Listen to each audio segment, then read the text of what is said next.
Hey there, guys and gals. Okay, this episode of Supplementals, I want to get into Strongholds and Followers, which I definitely teased the end of the last episode, but I want to talk to you about it. I really want to talk to you about it. So, what exactly is Strongholds and Followers about? Also, don't worry, in one of the episodes of Delving into Your DMs, I will get into how I take notes because, as you can see, there's a ton of tabs in here. But you could just ignore them for now. Hopefully, maybe I know it's hard to. One thing that's going to be different about my video for Strongholds and Followers versus the video for The Monsters Know What They're Doing is that I also have a PDF copy of Strongholds and Followers. So when I tell you about something, I don't have to hold the book up to the camera this time. I'm just going to open the PDF and I'll have that displayed on the screen this time, which is definitely a plus. I went and bought just the PDF, but xoxoclvbs, who is also a DM, hasn't come to DM Roundtable yet because doesn't really play 5e very much anymore. Clubs actually gave me his copy of this book. So the physical copy is thanks to him, and shout out, thank you. I want to tell you why I picked this up. So this is one of the MCDM books, but this was before the MCDM RPG was announced, which now is called Draw Steel. So this came out before Draw Steel was announced. I think before Draw Steel maybe had been in like the background, but Strongholds and Followers was before Draw Steel was its own thing. I went and snagged a copy of Strongholds and Followers because my players were building up the base. Like I've said before in a bunch of videos, my campaign started in the Lost Mines of Phandelver. If you are playing Lost Mines of Phandelver, there is a chance that your players will take over Tresender Manor. There's also a chance that they'll take over Cragmaw Castle. I wanted some way to really level up and show my players, like give them the feeling of progress that they've been building this base up. Their efforts won't go unrewarded, that kind of thing. So I grabbed Strongholds and Followers because that's essentially what this book is about. But that being said, if you've already started a 5e campaign, either with the 2014 rules or the 2024 rules, this book, if you've already started, if you're going to use every tenet from this book, you're going to run into some problems. Again, I bought Strongholds and Followers specifically to make sure that I could give my players like a warm, fuzzy feeling in their hearts. Even before they took over Tresender Manor, even before they got to Cragmaw Castle, in the background, I had so many people that wanted me to run their games that I thought what would be really cool is if instead of a typical West Marches scenario, because there were so many people that wanted to play with me, if this main party, who we'll refer to as the Echo Seekers from now on, because that's what the party of my campaign calls themselves, because they found Wave Echo Cave, I figured the Echo Seekers, and my players had agreed with this, that at some point they would like to establish a sort of adventurers guild in Phandalin and maybe in other towns nearby, so that if things are going wrong, you can submit a request to the adventurers guild, and then other people can take those requests, especially like if the Echo Seekers get too high a level, some of the requests they're not going to want to do anymore, so they can hand them out to other people, other adventurers, other NPCs in the world to get those jobs done. I need some backup help on how to make sure my players' bases make sense, get better over time, and also my players feel good about what they're doing, feel good about how they're affecting the world. One of the things I really want to talk about, pretty much the impetus for Supplementals, was how does this fit into an already running campaign? How does this fit into 5e proper? The way that MCDM and his stuff runs, the way that his worlds run, and his team's worlds run, is a little different than what you would get in normal 5e. And that includes both 2014 and 2024. It's just a little bit different. The way that his players build up their power, your characters in his eyes and his world's eyes, sort of the more energy they build up, the more renown they get, they start like pushing out a sort of hero's aura. Like your party has this hero's aura that gets pushed out into the world, and it affects the buildings and stuff that you maintain. Your hero's aura sort of suffuses the building you're in, and then because you're there all the time, you're charging up, you're you're going to sleep, you're leveling up, you're thinking in this area, whatever your stronghold is, that hero's aura feeds into the building, and then the building itself feeds into the land around you. Like your magical power, your magical aura, even if you're a martial, your like hero's aura suffuses your stronghold, which suffuses the land around it. Yes, there is some precedence for this in 5e and D&D for sure. Like dragons, their magical power suffuses the land around them to create their lair. Very powerful monsters also have this effect. But the way that Strongholds and Followers functions, you're almost sort of banking that you're running a West Marches type campaign. And because of that, the area that your stronghold suffuses is so large that it really gets out of the power range of what 5e normally has. So if you've started a campaign in 5e, either 2014 rules or 2024 rules, the basic tenets of how you build up your stronghold, and your stronghold suffuses the land around you to the point where it becomes your land. You can magically affect it just from being in your stronghold. And even when you're not in your stronghold, you can also like have huge, like I'm talking hundreds of miles away, like you're pushing out an aura that gives you some benefit or deters your enemies, that kind of thing. That kind of power scaling for NPCs in bare bones 5e doesn't really exist. You will have to tweak that. If you use strongholds and followers from the very beginning of your campaign, and you could establish that this is how things work, that will work 100% fine. You can definitely start your campaign that way.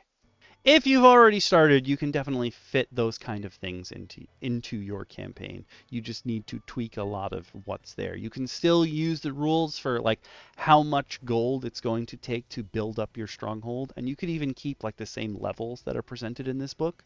And you can even gain followers. You just probably won't use them the way that Strongholds and Followers does, where you are recruiting NPC mercenaries from the world, but they don't have like full stat blocks. You don't really send them directly out into combat or something like that. They have very bare bones stat blocks. They almost function in a sort of like fodder rule. Like they have their own basic kind of fodder rule for most of the minions that you're getting. You can also summon like whole platoons.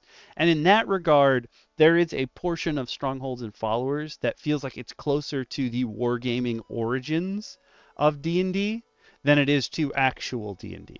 One thing you can take directly from Strongholds and Followers is there are pages of magic items in there, and they appear periodically through the book.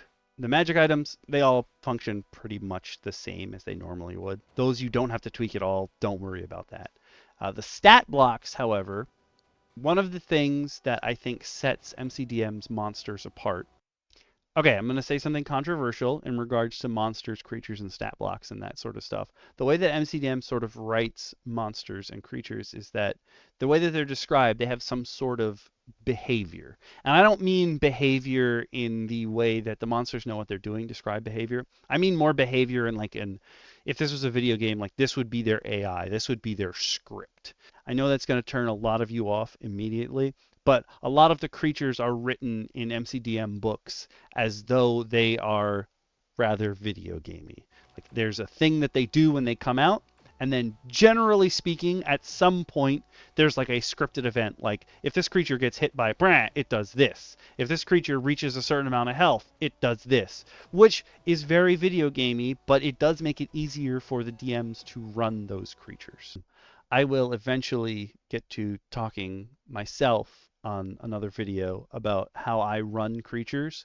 And while I personally have nothing against the creatures here being video gamey in any sort of regard, because that's more of what I'm used to at this point in my life, I know a lot of people will have problems with that. And that isn't to say 5e regular isn't trying to sort of push that, because it is easier if you know when this happens, you do this. Baseline with the 2024 books that are coming out, it seems like they're bringing back the bloodied condition, which a lot of people use bloodied. It just means this creature is at half HP. That is very common in the sort of like scripted events that MCDM's books portray. Like, oh, your creature reaches half health, or it reaches a certain health threshold, and then they do something new. It has been revealed, leaked, I don't know, that in the future, Bloodied will appear on monster creature stat blocks, and it will say like, oh, when this creature is bloodied, they start doing this, or they gain a new ability, which is how a lot of MCDM's creatures sort of function in that specific regard. So you can take that or leave it. I know a lot of people hear video gaming and immediately they're like, 4E! And I mean, nobody's opinion is wrong. You can play D&D any way you want. Nobody's going to stop you. Or any other TTRPG that you want to play and adopt these rules and these things into. That's totally fine. Basically, Strongholds and Followers has its own pantheon. Like, MCDM's world, I don't know if they carried over into Draw Steel, because I didn't buy into Draw Steel, and I was like, nah, I'm good for now. Thank you, though. Basically, it has its own pantheon with its own, like, celestial order, and I think they put it in Strongholds and Followers because technically you'd be following one of those kind of creatures, that kind of thing. So if you've already established who your pantheon is, not saying that you can't add some of these guys in, but do be aware that if you're going to use this baseline in your game, if your game has already been established, you're going to need to be like, where did these gods come from? Where did these concepts, these creatures show up from? Again, you can always add in a new god or pantheon, what have you. Lore-wise, you essentially become a deity based on how many people are worshiping you. So start a cult, and bam! This god, deity, concept of the universe, what have you, now exists in your world. Bam, easy peasy. It's just know that there's a whole pantheon in here. A whole thing is in this book.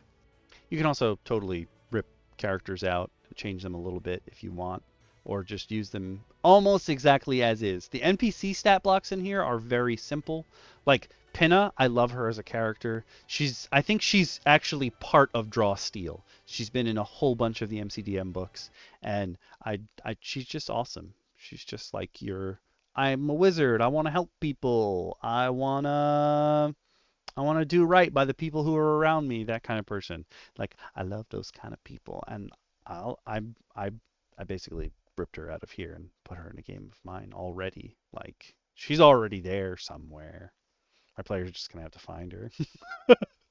Oh, I almost forgot to mention that in addition to everything that I've mentioned before, there are also some player options in this book, which are honestly very cool.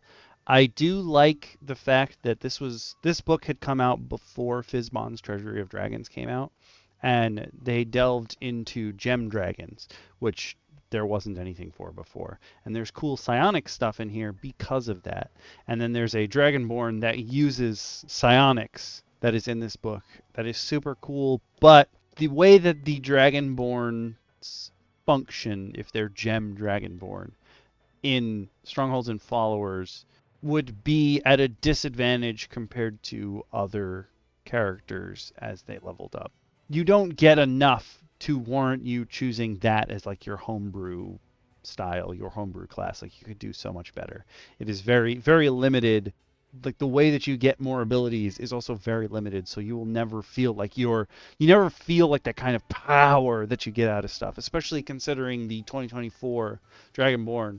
They can use their breath weapon as many times as their proficiency bonus, and it's part of an action, and there's no stipulation on how many times you can use it per turn.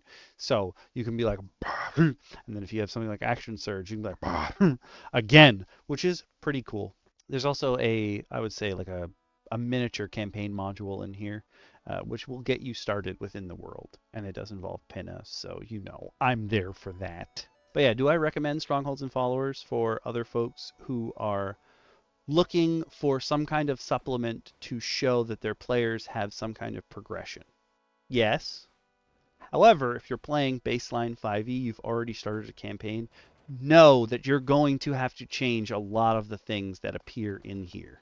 If you are starting a campaign using the 5e system and you start knowing everything that's in this book without describing anything else to the rest of your players, then you can totally use this book.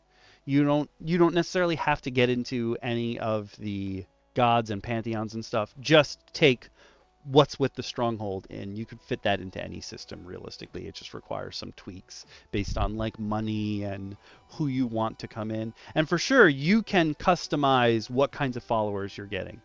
And you don't need to use the system that's more reminiscent of a war game for like getting troops in and sending troops out. Not everyone is doing like fiefdom battles in D&D. There's plenty of people who just play a little bit of the game and then they're like, I want to run a tavern. Can't tell you how many stories I've heard about that.